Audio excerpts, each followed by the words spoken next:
Hi guys, I wanted to give you guys a quick video tutorial about writing the SMART goals as it relates to the school counselor performance appraisal or / performance competencies.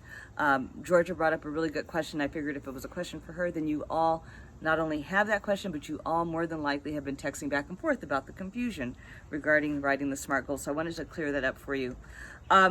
Remember, SMART goals are specific, they're measurable, they're attainable, they're realistic, and they're time conscious, okay? So the goals that you're going to write for your professional growth are going to differ a little bit from the SMART goals that you write for student development, and that some of them might not have some of the percentages that you have been taught to use. The first step that you're going to do is that you're going to review that school counseling performance appraisal. You're going to rate yourself from 0 to 3. You're going to identify, step 2, you're going to identify those core areas that you feel that you need to develop, and I would suggest be really honest about where you're at and where you need to grow. And from that list, you're going to select at least 3 areas and write a goal around it, okay?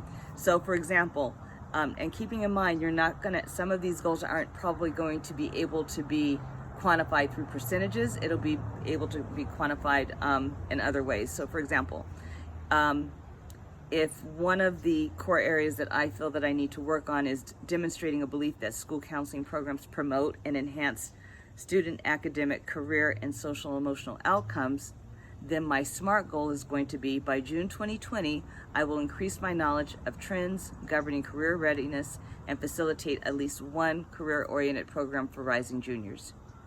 Another example, taking that same core competency about demonstrating a belief that school counseling programs promote and enhance student academic, career, and social emotional outcomes.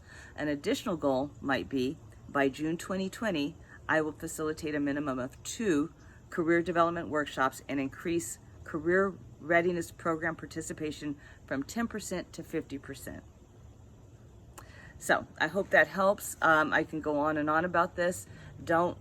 This isn't rocket science, okay? You guys know this stuff, and if you had Dr. Dunn, then I'm sure you know how to write goals. Real quick, I want to remind you guys that the purpose of a SMART goal is primarily to give your school counseling program a starting point from which to improve so that student achievement is met, okay?